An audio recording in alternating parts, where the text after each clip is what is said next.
Uno de esos grandes placeres que nos da este programa, una de esas, esos nombres que apenas empieza un ciclo y hacemos una lista de gente que nos gustaría que venga, uno de los primeros que aparece en la lista es él, así que estamos muy contentos de recibir con un aplauso muy fuerte al señor Melingo aquí. ¡Vamos! Hola, maestro. ¿Qué tal? ¿Cómo estás? Qué lindo día nos tocó, ¿eh? Sí, viste, y allá se pone el sol en la Panamericana. Hermoso. Muy lindo. No tienen rancho, ¿eh? Acá. ¿Viste? ¿Viste lo que es? ¿Cómo andás? ¿Cómo? Muy bien. Contento. La última vez. Es raro Sí, decirlo, ¿no? bueno, pero uno puede ir por otro andarivel de la realidad a veces, ¿o no? Y es nuestro métier, ¿viste? Los músicos, los artistas, vamos por la colectora. Y hay una idea como de que quienes van por ese andarivel, digamos, los músicos, los artistas, los escritores, pueden hasta fortalecerse de contextos difíciles. ¿Es así o no necesariamente? Y es una inspiración muchas veces. El caos genera un poco mueve las arenas internas. El caos siempre es bienvenido, ¿no? Para los que creamos de alguna forma. Y ahí nos nutrimos, nos inspiramos, muchas veces en el desastre, muchas veces, ¿no? Y hay posible inspiración en, no sé cuál sería la contracara del caos, digamos, en el orden, en el... Y es más confortable el orden, ¿no? Que es lo que aspiramos todos. Muchas veces el mismo caos te da un confort necesario para estar conforme con uno, que en definitiva es lo más importante, ¿no? No tener ese enemigo interno mordiéndote las tripas. Recién repasábamos la historia de un tipo que, bueno, ya desde chico se iba a viajar por el mundo, un argentino, un pampeano, que se arma un barco y se va a cruzar el Pacífico, ¿no? Y hablábamos de cómo uno desde la ciudad ve eso como una gran valentía y obviamente un aventurero, pero que también seguramente ese ímpetu y ese impulso está parado sobre la imposibilidad de estar acá, digamos, de alguna forma, ¿no? Y es como si el artista, el músico, es como si no pudiera habitar esa realidad o como si esa realidad le hiciera daño o lo que sea y convirtiera lo otro en música. Bueno, hay dos maneras de interpretarlo. Una puede ser el escapar, ¿no? Y muchas veces aprendemos muchísimo en el viajar, en el salir, ¿no? Sobre todo aprendemos en nuestra parte xenofóbica, ¿no? Aprendemos muchísimo. No sé si me tengo que acercar más. Hay algo raro en este mic, ¿no? ¿Querés que cambiemos? No sé cómo... más cerca, háblale claro, un poco más ahora cerca. sí. Ahora sí. No, me decías esto del escape, de cómo aprendemos... Sí, muchas veces nuestra salida es el escape, ¿no? De una situación. Y muchas veces en ese escape aprendemos muchos valores que después nos damos cuenta que aprendimos. Te decía. Claro. Gente, Melingo está preparando 3 shows íntimos, jueves 10, viernes 11 y sábado 12 de julio en La Carbonera. Son en un barrio tanguero como San Telmo. Sí, el barrio de San Pedro Telmo. ¿Qué implica preparar para vos después de tantos años, preparar nuevos shows o es simplemente ir a tocar? Bueno, siempre hay alguna novedad, ¿no? Inclusive en el orden de las canciones, en la elección de las canciones. Este caso es diferente porque, como vos lo dijiste al comienzo, estar en este barrio de los tambores, ¿no? En este barrio que originalmente era negro, que habitaban mucho africanismo, ¿no? Que se escondió después con el tiempo en nuestra historia. Tiene un significado especial. ¿Y qué preparación te lleva a vos? Bueno, en principio lo que a los tangueros no les gusta mucho, que es ensayar. Bueno, A eso... los rockeros no, ¿viste? Los rockeros gusta se más? pueden pasar toda una vida en la sala de ensayo. Bueno, yo la otra vez que conversamos me acordaba de una frase tuya en el video que está el Piti, que en donde vos le das la indicación a los músicos y le decís, para nada virtuoso, nada virtuoso. Como es una indicación que a mí me pareció espectacular y como contraintuitiva en algún sentido. Y eso te iba a preguntar, si el tango necesita de ese para nada virtuosismo. Es un criterio y un concepto ya personal, porque virtuoso puede ser de muchas maneras, ¿no? Generalmente en la música se entiende por virtuoso el que toca muchas notas, ¿no? Y justamente este caso de la canción que tomó Piti era muy sencilla, cuanto más sencilla, que a veces es difícil, ¿no? Luce más la austeridad, lo que le pedía. Y muchas veces lo austero está más cercano a la realidad que uno quiere transmitir. ¿Qué encontrás en el tango que por ahí ya no encontrabas en el rock? Sigo encontrando en todos lados.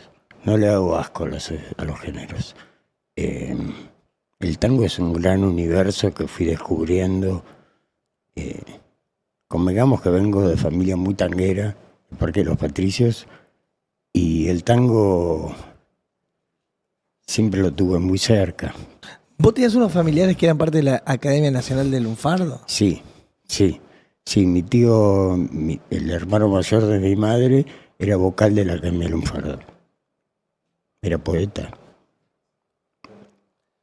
Estás ahora regrabando Tangos Bajos, ¿no? Sí, seguimos con ese proyecto hace 3 años ya que estamos hoy, terminamos de entregarlo a la modalidad Work in Progress al Festival de San Sebastián, así que estamos muy contentos. El último que salió es el de Fito, ¿verdad?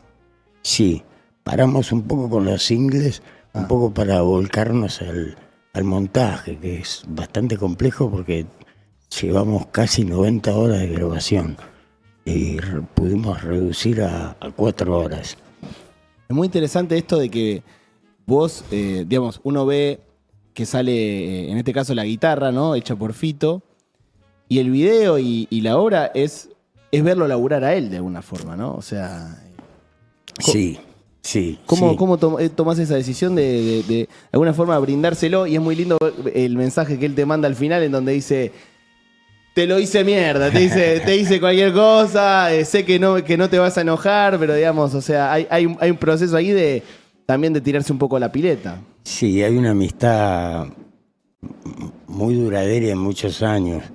Con Rodolfo nos queremos mucho, nos admiramos y eso cuenta a la hora de la música, porque muchas veces uno hace hincapié en lo bueno que es o lo malo que es musicalmente. Y nos olvidamos de la parte humana, ¿no? Muchas veces. Él un poco fue uno de los conceptos que utilizamos en el documental también, ver la cocina, no la interacción del músico cuando está haciendo. Por eso es tan importante la parte de esa, tanto de Fito como los otros artistas. Recién decías eso, pienso en la inteligencia artificial, en donde ahora uno pone pip, pip, pip, y en unos segundos una máquina devuelve una melodía, una canción.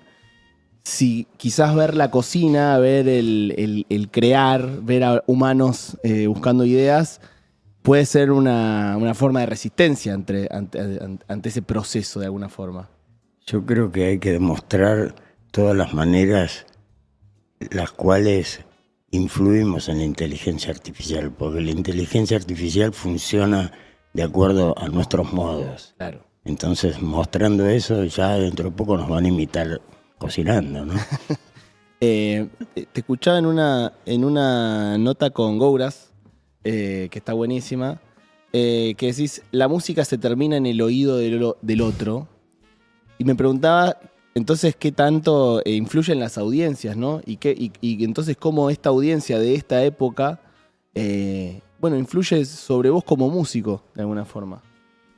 Sí, por supuesto. Es tan importante o más dónde termina de depositarse la música. No solo el que fue una antena o se le ocurrió tal historia. Me parece que ahí termina, cuando lo escucha el otro. Porque si no somos locos tocando solo y cantando solos, ¿no? Entonces es muy importante la recepción y el ida y vuelta. ¿Y cambia mucho en los países el diálogo ese con el público? Sí, sí. Hay algo que se repite. E inclusive, aunque no entienden la letra de lo que hablo, ¿no? La música yo la entiendo como un vehículo para transportar de un lado al otro las emociones. Y eso creo que es lo que más directamente va al otro. Más allá de lo que diga o de lo bien afinado que esté. Y sentí que a veces eso se da transversalmente en todas las culturas. Sí, sí. Sí, porque justamente el público va a ver de qué se trata, lo que uno quiere que el público esté para recibirlo, ¿no? Esto del músico como, no me acuerdo cuál es la palabra exacta que usas, pero como de transportador de emociones, te lo escuché varias veces decir como que los músicos que más te gustan, digamos, son los que transmiten más emociones. Algo así, ¿no? No me acuerdo cómo es lo... No, Como que, las emociones también están en lo cerebral, ¿no? Porque en el pensamiento se engloba un poco todo lo que hablamos, inclusive emociones, sentimientos. Es un poco la mezcla y la receta exacta, ¿no? Para poder transmitir algo, ¿no? Y te sentís medio, no sé, un brujo o como un hechicero que va como laburando las emociones del lugar, como si, no sé, vamos para la nostalgia, vamos para la... Y algo de eso hay, no hay especulación previa. El resultado es posterior al fluir en una intención, en una dirección. No hay una especulación previa. Es decir, ahora los voy a llevar acá. Ahora ya. Digamos, vamos juntos. Qué vertiginoso. Y sí, por eso lo del pánico escénico, ¿no? ¿Lo tenés? ¿O lo tuviste? Sí, lo tuve, claro. Es algo que es importante trabajarlo, ¿no? Que no te quite el centro, ¿no? De donde tenés que estar. Es algo que todos tenemos, que es la inexperiencia, ¿no? ¿Y te sirve a veces montarte en personajes como para salir de vos y que eso pueda habitar la escena con algo que te da más confianza? Claro, por eso tiene tanta importancia el carnaval, para hacer cosas mascarados, ¿no? Y de eso se trata el personaje que uno lleva arriba del escenario. Lo peligroso es cuando el personaje baja y se va debajo de la cama de uno, ¿no? Claro. Vos siempre tuviste un personaje performático arriba del escenario, ¿no? Sí, pues siempre me interesé por algo conjunto, ¿no? No soy bailarín, pero sé que la música, el baile, la actuación va todo en un mismo paquete, si se quiere, ¿no? Es medio indivisible algunas cosas. ¿Y te servía cuando te llamaban para hacer cosas en el cine, incorporar alguna herramienta ahí de actuación para tu show musical? Bueno, más de una vez en películas de envergadura, con grandes actores, yo sin aprenderme los parlamentos, recibir clases rápidas de grandes actores diciéndome cómo tenía que hacer para recordar todo el parlamento largo, ¿no? Una masterclass ahí rápida. Sí, y me sirvió muchísimo. ¿Es el arte más intuitiva, la música? El arte en general pienso que tiene gran porcentaje de intuición, ¿no? De inconsciente. Justamente hay que darle la rienda así suelta al inconsciente y después darle forma, ¿no? siempre dejar que salga lo que asombre a uno mismo, ¿no? Pues con el oficio le das un poco de forma. Y dejás mucho margen librado a, no sé, a lo que no tenés control. Sí, de eso se trata justamente. Y con los años se va volviendo más difícil eso, porque digamos, uno quizás se va conociendo más a sí mismo, conociendo sus propios trucos. Me acuerdo que Malosetti nos decía que a él ya le cuesta, no sé, si está cocinando, poner un disco de jazz, porque de fondo no lo puede escuchar y nada más, sino que está pensando en tiempos, en escalas, esa intuición o ese largarse, sorprenderse a sí mismo que decías vos. Una vez que te vas conociendo, que vas conociendo tu música, que es cada vez más difícil encontrar esa sorpresa. Lo difícil es encontrar una motivación por el cual uno crea, ¿no? Que es la famosa página en blanco. Claro. Me parece que sabiendo escarbar y buscar donde uno tiene que encontrar la motivación, ahí está la respuesta. ¿Y en qué la vas a buscar? Y en muchas cosas. Por lo general no son musicales. ¿Y qué son? Fotografías, libros, textos, cine, la pintura. Hoy justo hablábamos de ese pequeño vacío que uno tiene cuando ve o una película o termina un libro que le gustó mucho y que capaz se encariñó con los personajes o con las ideas del escritor o con el ritmo de escritura y terminarlo es, algo lindo, pero también es un pequeño vacío, ¿no? ¿Cuáles son, recordás, o los últimos o algunos importantes que recuerdes de tu vida que hayan sido esas motivaciones para luego ir a la música? Sí, cuando veo que me está motivando mucho lo voy dosificando. Para que no se termine. No me lo trago. De alguna página. Pero el fin de semana pasado leí una novela en un día y medio, o sea, y después dije, me falta algo, ¿qué pasa? ¿Cuál era? Y justo era una novela que fue adaptada para el cine y por suerte me llegó el guión, ¿no? Ah, tremendo. Sí.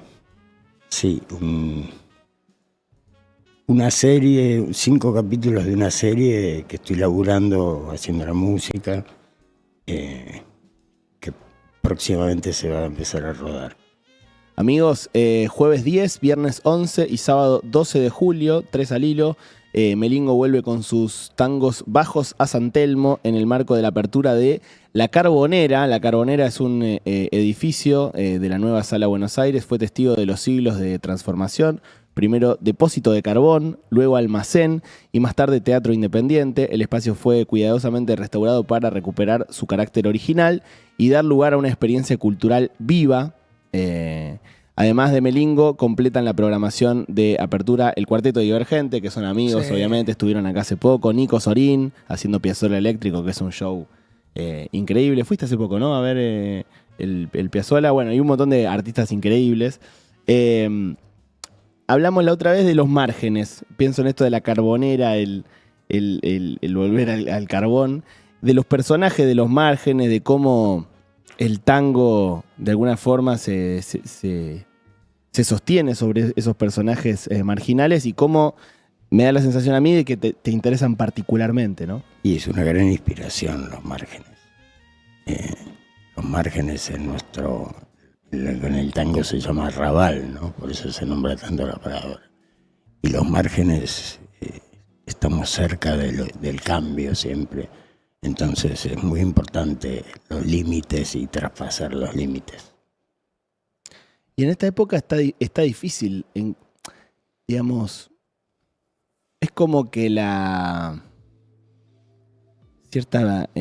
es cierto caos o cierta hostilidad de los márgenes está en el centro y entonces cuesta entender dónde están los márgenes o a dónde ir a buscarlos o capaz no son los mismos que antes.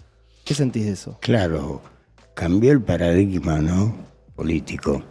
Y yo creo que si nos mantenemos sin conocer lo que está pasando y subestimando, no vamos a entender nunca lo que está pasando. Por eso es tan importante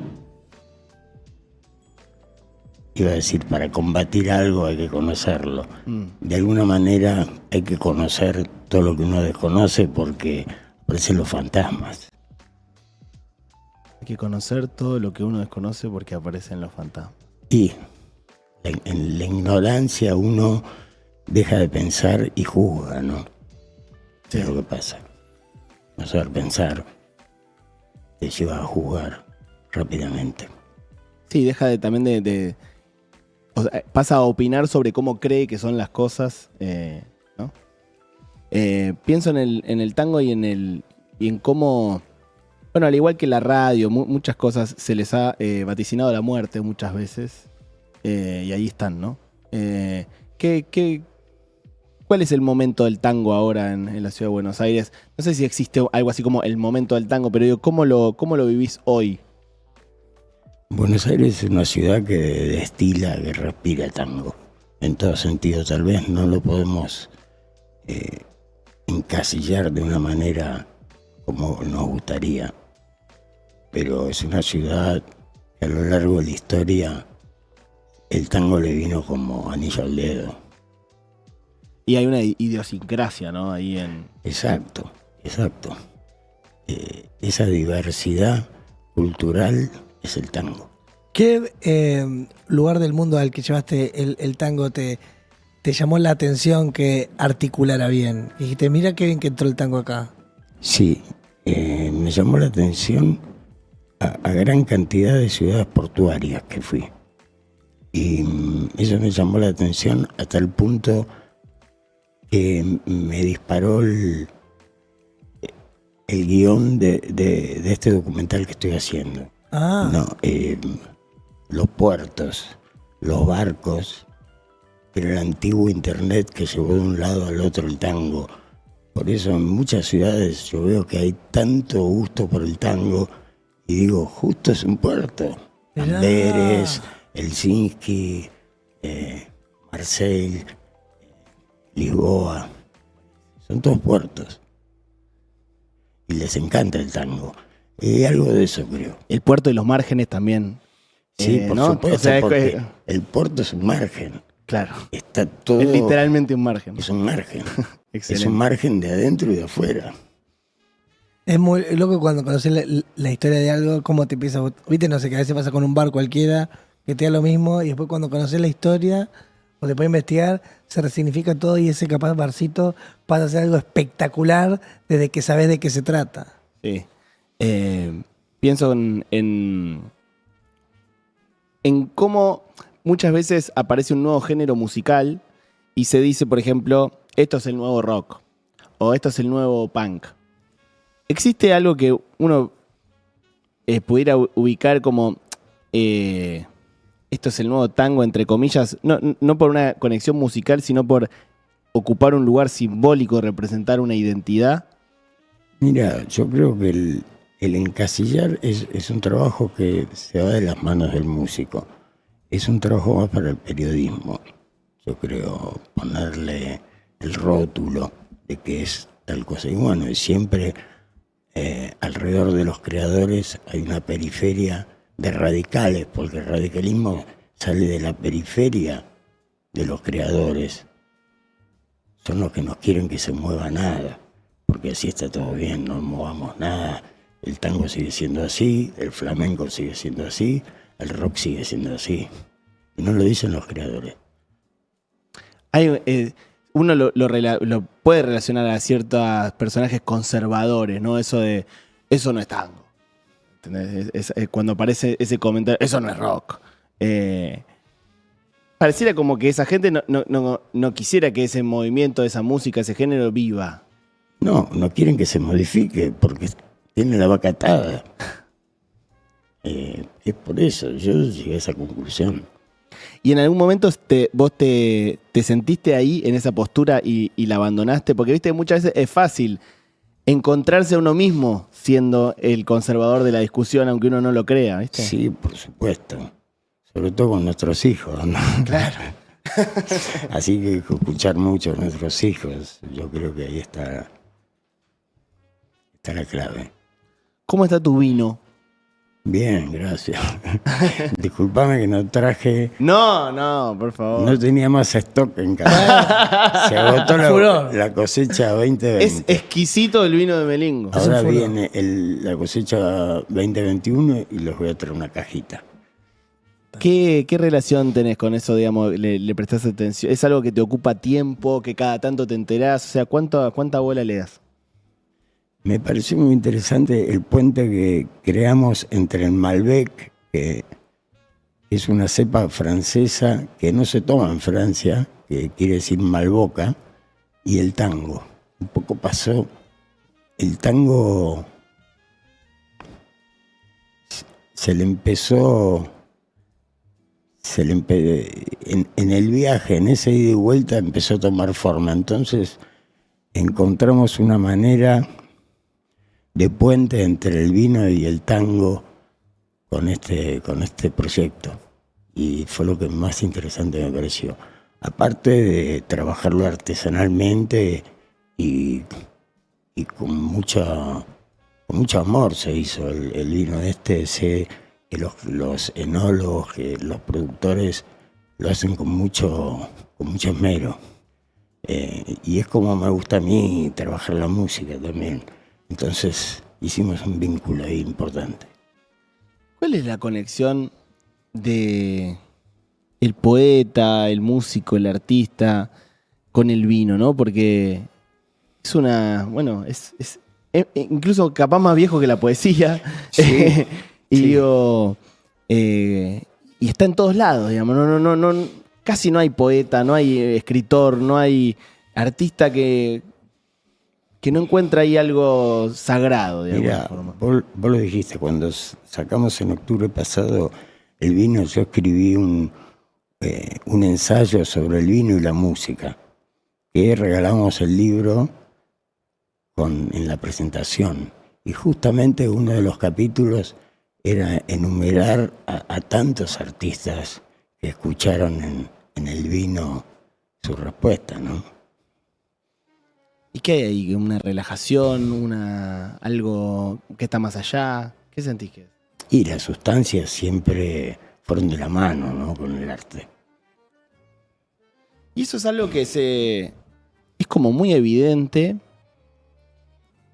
y se quiere tapar muchas veces. O sea, o no se habla de eso, ¿no? Digo, como, viste, incluso para una sociedad que, no sé, que... Digo, está lleno de caretas que tienen un póster de los Beatles en la casa o que mismo tiene un póster de Sgt. Pepper, pero que no estarían dispuestos a darle ningún tipo de mérito o de consideración a que los Beatles tomaban LSD y que esa sustancia tenían influencia evidente en su obra, digamos, ¿no? O sea, hay algo de que las sustancias y los artistas interactuaron o vienen interactuando desde hace muchos años y está un poco tapada esa relación. Yo creo que el mismo artista lo tapa justamente porque tomaría demasiado protagonismo decir que esto es gracias a tal droga, entonces, o tal sustancia. Yo creo que es un acompañamiento al artista justamente a fluir su inconsciente, que es en el momento donde crea. Y es una ayuda para eso. No es la razón. Y no, del porque por qué. alguien puede tomar vino y tocar muy malas canciones. Sí. Sí, claro, si no sería muy fácil. No, pero pienso en, digamos, no sé, los Beatles. Prueban el LSD. Y toda su estética, sus canciones, sus artes de tapa, sus peinados, su ropa, sus vidas, cambian. Y obviamente no es que cualquier hippie que se tomara una pepa iba a escribir Sgt. Pepper o Revolver. Pero digo, hay una nueva perspectiva, una nueva visión. Algo hay que da esa sustancia. Lo cual, una ayuda para el cambio. Tan necesario, ¿no? Porque todo como el río va cambiando, nunca es el mismo donde nos bañamos. Entonces, eso es muy importante para el artista, solamente darse cuenta y ver de qué manera tiene que hacer el cambio.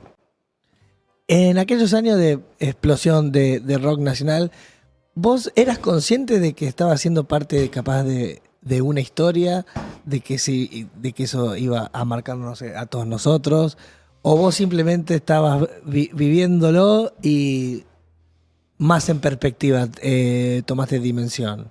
Sí, imposible en ese momento tener una perspectiva. Éramos muy jóvenes y realmente teníamos claro que había que hacer, o sea, la prueba y el error, eso lo teníamos claro. Y así fue, se fue haciendo, probando, errando y volviendo a hacerlo. Es la única manera, yo creo, no conozco otra. ¿Y estaba tan bueno como nosotros pensamos que estaba tan bueno? Y se ve con perspectiva, también había sus miserias en ese Eso, momento. como que por ahí... No las voy a contar. No, pero digo que por ahí se llevaban mal algunos con otros. Por supuesto, éramos Claro. humanos, imperfectos, todos. No, pero pienso en volviendo y mezclándolo con el tema de los márgenes, que me da la sensación y me gustaría que nos cuentes de que era todo un poco más capaz, un poco más marginal de lo que de lo que está construido el relato, y que muchas veces hoy somos todos un poco más fanáticos como de lo mainstream o de lo que está, ¿no? De lo que tiene seguidores y de lo que está top 1 en los rankings y no sé qué.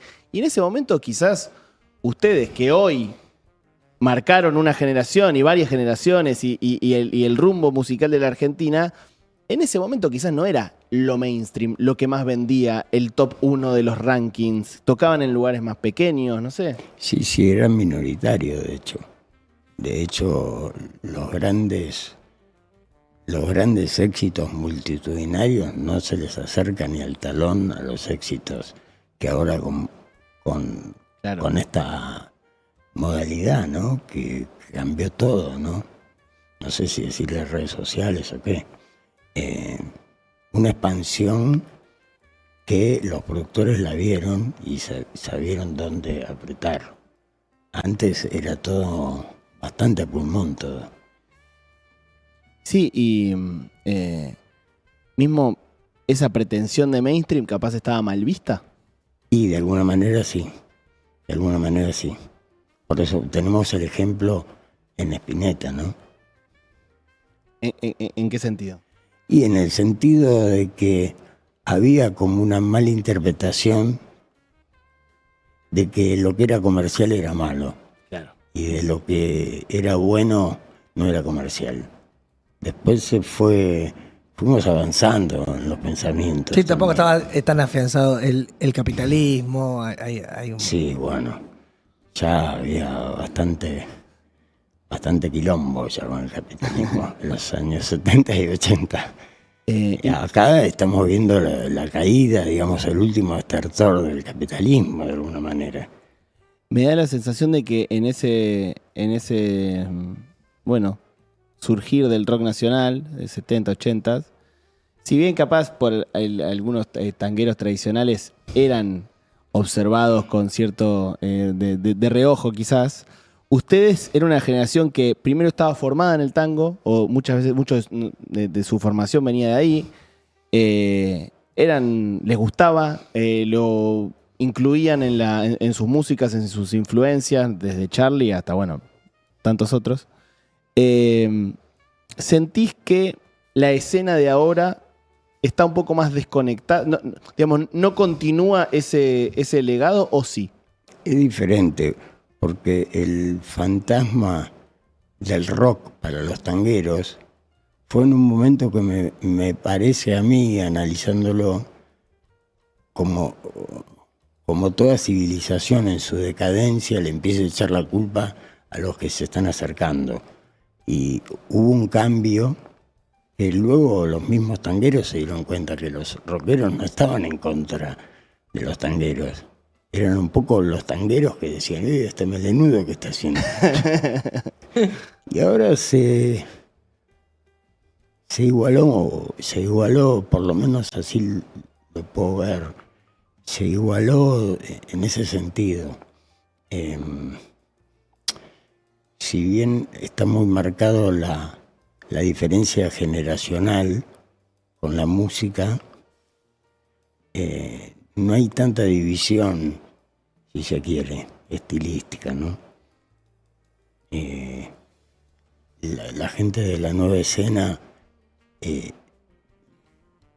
valoran y mucho lo que ya pasó las últimas décadas. Eso es visible. Sí, claro, hay como una especie de... Bueno, ya hay una tradición, digamos, que en ese momento, quizás en los 80, ¿no? Lo estaban creando, ¿no? Claro, era joven, era muy joven. Tenés que pensar que el rock nacional empezó al final de los 60, el año 70, 71, 72. O sea, yo fui de la segunda generación del rock, digamos, al comienzo de los 80. Era estaba verde todavía todo eso. Y era resistencia el rock en ese momento. ¿Quién te gustaba ver en vivo aquellos años que te...? Y a Billy Bonnie, la pesada del rock and roll, me vi todos los conciertos. No. Siempre se lo digo a Billy, Mirá. que me hice amigo de él ahora. ¿El año pasado volvió a tocar? Sí, estuve ahí con él y ahora el 18 o el 13 de agosto repite. Mirá. Sí, porque veía en la pesada del rock and roll a toda una selección imperdible, ¿no? Encontrabas qué sé yo, a Javier Martínez, Claudio Davis, Alejandro Medina, Ubero Díaz, a Spinetta lo vi tocando, Pinchesky, estaban todos los que queríamos ver estaban arriba del escenario. ¿Y Charlie le produce el primer disco? ¿Es algo así, no? Al revés. Al revés. Billy Bond produce El Vida de Sui Generis. Sí. Ah, En claro. el estudio, qué boludo. mítico Sí. estudio de Fonalex, Tremendo. en el Bajo Belgrano. Y ahora, fíjate lo que hace Billy, que es que en esta vuelta también hace como una especie de selección de músicos jóvenes y los mezcla con los históricos. Digamos, vuelve a tener ese rol de como una especie de seleccionador Nunca de... lo perdió. Claro. Nunca Bueno, lo digo, perdió. capaz viajando, haciendo más Él se producciones de dedicó shows. a la producción, Sí, claro. sí. En Brasil trabajaba de productor teatral. Sí. Entonces, esta llama del rock la tiene muy encendida. Melingo, ¿cómo sigue el documental? ¿Cuándo vamos a volver a ver cosas? ¿Cuándo vamos a volver a ver alguna partecita? ¿O ya sale todo? Y estamos esperando terminar el largometraje para recorrer los festivales, como te decía antes. Creo que todo este año vamos a estar... Tal vez antes del estreno saquemos un nuevo single de todos estos grandes artistas que participaron. ¿Ya está todo grabado? Sí. Quedan muy pocas cositas, por eso estamos en el proceso de montaje. Ya te decía antes, de 80 a 90 horas grabamos. Es una infinidad de material. ¿Cómo fue ese encuentro con el Piti? Y insuperable. Y en el documental vamos a mostrar otra parte que no se vio de Piti, porque grabamos 4 canciones. ¡No! Qué lindo. Todas. Ayer hablé con Piti. ¿Cómo está? Está muy bien. Está preocupado. ¿Qué? Y bueno, él quiere tocar. ¿Y está grabando canciones o no? Está grabando un nuevo disco. No, tremendo. Sí. Está grabando un nuevo disco. ¿Y qué lo tiene preocupado? No saber si va a poder tocar o no. ¿Se está preparando? ¿Está ensayando? Y su deseo es volver. Dios mío. Lo que no sé si Tremendo. va a poder, digamos, por su condición. Judicial. Todavía no empezó el juicio, ¿no? Sería increíble. Bueno, Y sí. otra vez los márgenes, ¿no? Es un artista que queremos No, muchísimo. tremendo. Es un tipazo, aparte. Deslices los podemos tener todos. No, nosotros no. Olvídate. no ¿Y las canciones que grabaste con él son todas tuyas? Sí, porque él me llamó para participar cuando se enteró de este proyecto. Porque él siempre fue muy fan de mi disco Tangos Bajos. Se sabe todas las canciones de memoria. Entonces, cuando puse la orquesta y salió cantando, o sea, creo que en media hora grabó todas las canciones. Sí, de seguido. No, hermoso. y Larga ese material. Sí, ahora bien. ya vimos Piti, vimos Pablito Lescano, Sí. que está buenísima la de Pablito Lescano. Vimos Fito, Vimos 2 pibas en París que son artistas emergentes. Ah, no lo vi ese, ¿sabes? Sí, en enero y febrero salió. Digamos, alterné un poco entre figuras muy destacadas y artistas emergentes, ¿no? Que me parece que es un poco importante, ¿no? Poner a los artistas emergentes. Y hay un montón de artistas ya grabados. Ayer estuvimos haciendo el montaje de El Tata Cedrón. Hermoso. Hermoso. También está de más decir que está Andrés Calamaro, está Juli Lazo, está Maxi Prieto, Qué bueno. Estefaní Ringes. Hay un montón de artistas alternados también con historiadores, periodistas especializados, directores de cine. Es un documental Las sobre ganas que yo tengo de ver ese documental. eso es la historia del tango, digamos, todo. Sí, de nuestra música, porque Claro. nos tuvimos que ampliar, porque nos dimos cuenta que investigando Iba creciendo todo. el gen africano está en toda nuestra música, no solo en el tango. Claro. En el folclore se nota más todavía. Y cuando nos enteramos que en 1810 a 1850 había un 54% de afrodescendientes en Santiago del Estero, dije, Claro, cuando escuchas la música, la guaracha. cuando escuchas la música de donde sea, de África, del país que sea, encontrás esa polirritmia que hay en nuestro folclore, el 3 contra 2. Eso es africano, no hay con qué darle. ¿Y en lo armónico hay...? ¿O lo Lo africano armónico solo es lo rítmico? es accesorio, lo armónico. Convengamos que una melodía con un ritmo le puedes poner el ropaje que quieras armónico. Claro. Eso ya es un poco a gusto del consumidor, el que va, del sastre, digamos. El que más sepa, digamos, porque la armonía es algo mucho más complejo, pero no deja de ser un vestido. Claro. Muchas gracias por venir, Melingo. Es un Por favor, placer placer. gigante para nosotros conversar con vos. Y vamos a ir al show en San Telmo. Como Sí, sí. 10, 11 y 12 de julio. La semana que viene. Estamos hablando de jueves, viernes y sábado que viene. En La Carbonera, Melingo vuelve con sus tangos bajos.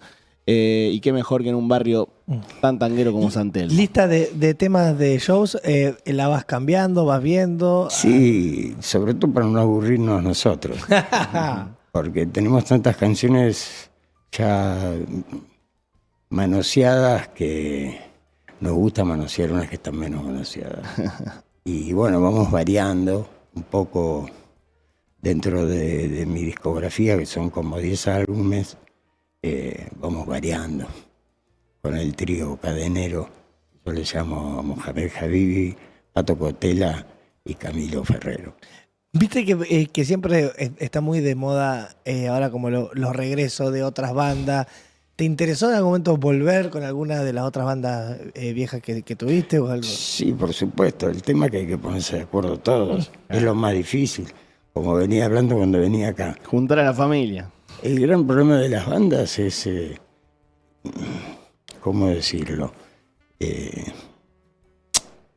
la terapia que necesita una banda, ¿no? Para ponerse de acuerdo. Nos contaban los vándalos chinos el otro día en este programa que tuvieron que hacer terapia de grupo para... Está muy de moda ahora en el rock. En mi época no había. Se separaban. Ya está. Directamente. O se cagaban a trompadas. O como los Ramones que tocaban en el Sí, escenario, pero ni se hablaban. Ni se hablaban. Y es bravo. Porque las ideas, esta idea es mía, no, es mía, yo te lo dije. Es lo primero que salta a la vista en las bandas. Entonces se crea una discordia El ego. imparable. Claro. Vos lo dijiste. Muchas gracias por venir. Por favor, un placer. Nos estaremos cruzando por ahí.